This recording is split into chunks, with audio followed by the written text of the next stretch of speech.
일본 전역이 밀려드는 외국인 관광객으로 즐거운 비명을 지르고 있지만 그 화려한 축제의 뒤편에서는 누구도 예상치 못한 충격적인 일이 벌어지고 있습니다. 일본이 피땀 흘려 관광객에게서 벌어들인 천문학적인 돈이 일본 은행에 쌓이는 것이 아니라 눈 깜짝할 사이에 미국의 실리콘밸리로 고스란히 송금되고 있다는 사실입니다. 이는 마치 구멍난 독에 물을 붓는 것과 같아서 국가 전체가 열심히 일해 돈을 벌지만 결국 남는 것은 없는 허탈한 상황에 직면했습니다. 경제 전문가들은 현재 일본을 두고 총성 없는 전쟁터에서 패배하고 있는 디지털 식민지와 다를 바 없다고 경고하며 문제의 심각성을 강조하고 있습니다. 우리가 흔히 사용하는 유튜브나 넷플릭스, 그리고 기업들이 사용하는 클라우드 서비스 비용이 눈덩이처럼 불어나면서 일본 경제의 근간을 흔드는 거대한 디지털 적자라는 괴물을 만들어냈기 때문입니다. 관광 대국의 부활이라는 화려한 간판 뒤에 숨겨진 일본 경제의 진짜 위기는 겉으로 보이는 풍요로움이 얼마나 쉽게 무너질 수 있는지를 적나라하게 보여줍니다. 지금부터 우리는 일본이 겪고 있는 이 미스터리한 자금 유출의 실체를 파헤치고 이것이 단순한 일본만의 문제가 아니라는 점을 분명히 직시해야 합니다. 2025년 상반기 일본이 거둔 사상 최대의 관광 수익이 어떻게 허공으로 사라지고 있는지, 그리고 이 거대한 디지털 소용돌이가 우리에게 어떤 경고를 보내고 있는지 하나씩 추적해 보겠습니다.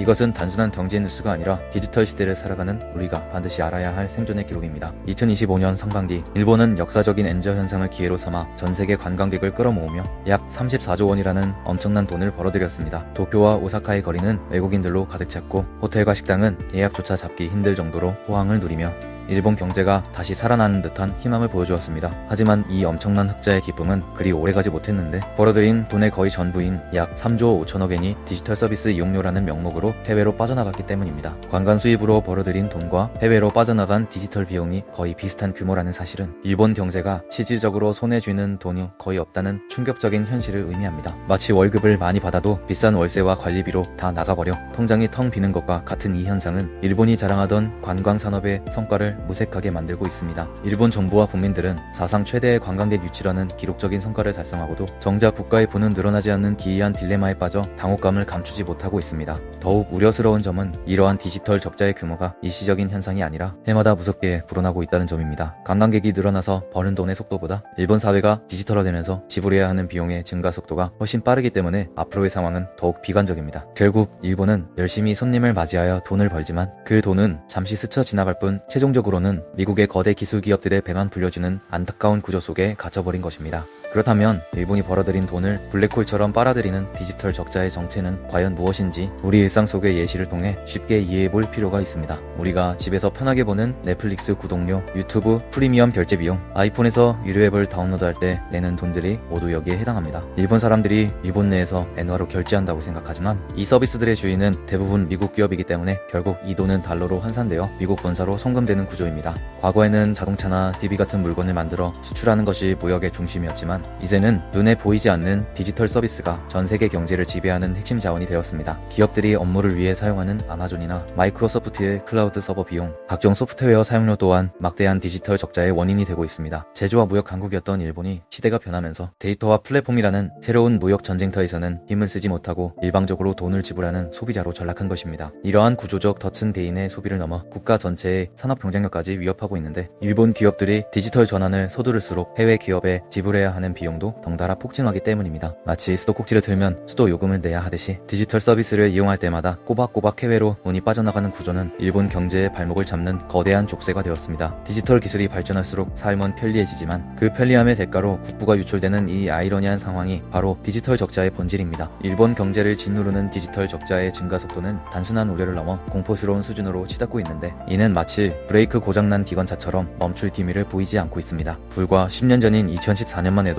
약 2조엔 수준이었던 적자 규모는 2023년에는 5조엔을 훌쩍 넘기더니 2024년에는 무려 6조 8천억 엔이라는 사상 최대치를 기록하며 폭발적으로 증가했습니다. 이러한 가파른 상승세는 일본의 경제 성장 속도를 훨씬 앞지르고 있어 시간이 지날수록 국가의 부가 해외로 유출되는 속도가 빨라질 수밖에 없다는 절망적인 신호를 보내고 있습니다. 더욱 심각한 문제는 이 거대한 디지털 적자가 일본이 해외 투자나 무역을 통해 힘겹게 벌어들인 경상수지 흑자마저 갉아먹기 시작했다는 점입니다. 과거에는 제조업 수출로 번 돈이 국가 경제를 탄탄하게 받쳐주었지만 이제는 그 돈이 국내에 머물기도 전에 디지털 서비스 이용료라는 명목으로 해외로 빠져나가며 환율 방어조차 어렵게 만들고 있습니다. 디지털 적자를 메우기 위해 끊임없이 엔화를 팔고 달러를 사야 하는 상황은 엔화 가치를 더욱 떨어뜨리는 악순환의 고리를 형성하며 일본 경제의 기초 체력을 약화시키고 있습니다.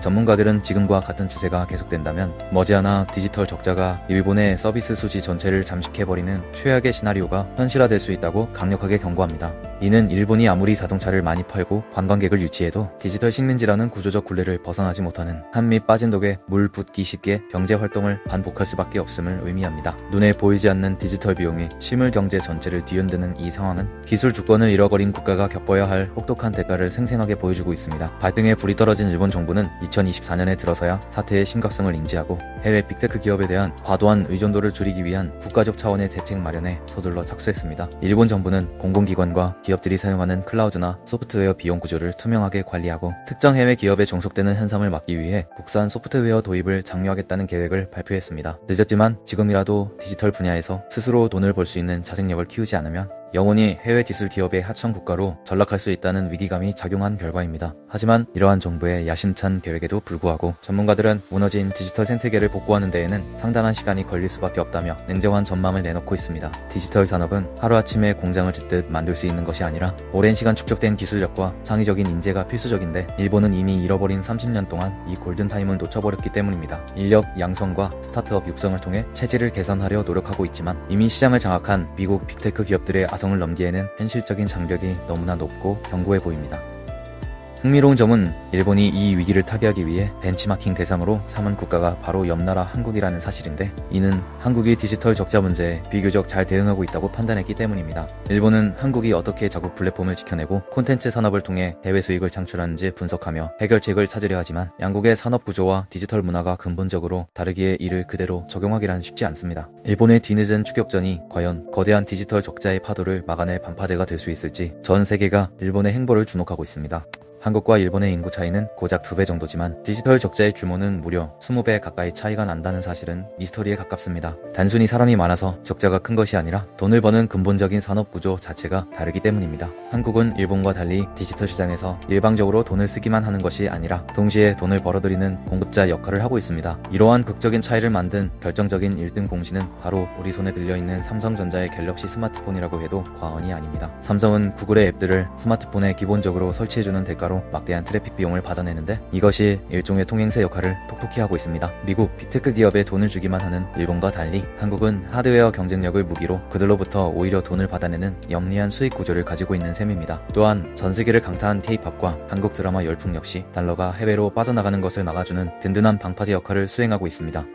우리가 넷플릭스 구독료를 내면서 달러가 유출되지만 반대로 오징어 게임 같은 한국 콘텐츠가 전 세계에서 흥행하며 막대한 판권 수익과 저작권료를 다시 벌어들입니다. 덕분에 한국은 디지털 문화 콘텐츠 분야에서 적재를 상당히 상쇄하며 일본과는 비교할 수 없는 안정적인 방어막을 구축할 수 있었습니다. 일본의 경제 전문가들은 한국이 디지털 격차 문제를 단순한 소비의 문제가 아닌 국가의 생존이 걸린 산업 문제로 일찍부터 인식했다는 점에 주목하고 있습니다. 한국은 이미 오래전부터 초고속 인터넷망을 깔고 IT 산업을 육성하며 변화하는 디지털 환경에 맞춰 발빠르게 대응해왔던 경험이 있습니다. 일본이 아날로그 행정에 머물러 있을 때 한국은 치열하게 디지털 영토를 확장하며 기술 자립을 위해 노력해온 결과가 지금의 격차로 나타난 것입니다. 특히 한국은 네이버나 카카오 같은 자국 토종 플랫폼을 성공적으로 정착시키며 미국 빅테크 기업들의 무차별적인 공습을 독자적으로 방어해낸 전 세계에서 몇 안 되는 국가입니다. 일본이 구글과 라인 등 해외 플랫폼에 디지털 안방을 내어준 것과 달리 한국은 검색부터 메신저까지 우리만의 생태계를 지켜냈습니다. 이러한 디지털 주권의 유무가 결국 매년 수조 원의 국부가 해외로 유출되느냐 마느냐를 결정짓는 핵심적인 차이를 만들어낸 것입니다. 결국 일본이 한국의 사례에서 배우고자 하는 것은 단순히 돈을 버는 기술이 아니라 거대 기술 기업에 종속되지 않고 스스로 생존할 수 있는 구조적 힘입니다. 디지털 적자는 단순히 회계 장부상의 마이너스를 넘어 한 국가가 독자적인 디지털 미래를 그려나갈 힘이 있는지를 보여주는 성적표와도 같습니다. 한국이 구축해놓은 이 견고한 시스템은 일본에게 부러움의 대상이자 반드시 넘어서야 할 벤치마킹의 모델이 되고 있습니다. 하지만 우리가 지금의 성적표에 취해 샴페인을 터뜨리기에는 아직 이릅니다. 한국을 든든하게 지켜주던 삼성전자의 스마트폰 점유율이나 K컬처의 인기는 영원 불멸한 것이 아니며 만약 이들의 경쟁력이 조금이라도 흔들린다면 우리의 디지털 방어막은 순식간에 뚫릴 수 있기 때문입니다. 더군다나 최근 전 세계를 뒤덮은 생성형 AI라는 거대한 파도는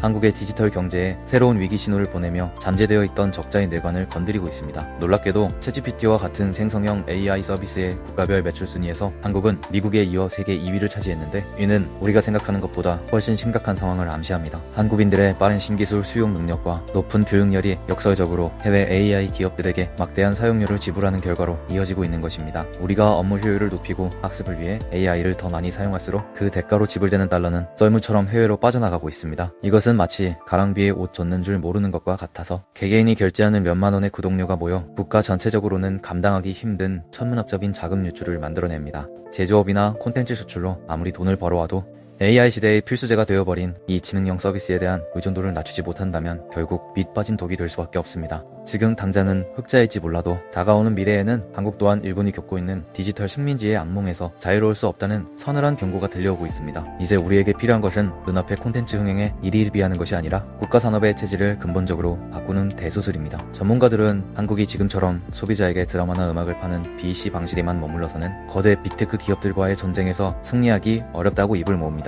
유행을 타는 콘텐츠는 언제든 식을 수 있기에 기업들이 비즈니스를 하기 위해 반드시 써야만 하는 비바이트 기업 간 거래 소프트웨어 시장을 장악해야만 안정적인 미래를 보장받을 수 있습니다. 해외 기업들이 매달 꼬박꼬박 돈을 낼 수밖에 없는 산업용 AI, 클라우드 솔루션, 데이터 관리 서비스와 같은 비바이트 분야야말로 우리가 나아가야 할 진짜 승부처입니다. 마치 건물주가 매달 월세를 받듯이 전 세계 기업들로부터 반복적이고 지속적인 기술 사용료를 벌어들일 수 있는 구조를 만들어야 진정한 디지털 강국으로 도약할 수 있습니다. 우리가 만든 소프트웨어가 전 세계 공정을 돌리고 우리가 만든 보안 시스템이 글로벌 기업의 데이터를 지키게 만드는 것, 그것이 바로 디지털 적자의 늪을 건너는 유일한 다리입니다. 제조업으로 한강의 기적을 이뤘던 한국과 일본은 이제 보이지 않는 소프트웨어 전쟁이라는 2라운드 링 위에 올라와 있습니다. 단순히 남의 기술을 빌려 쓰는 사용자로 남을 것인지 아니면 기술을 공급하는 주인이 되어 판을 주도할 것인지 선택해야 할 운명의 시간이 다가왔습니다.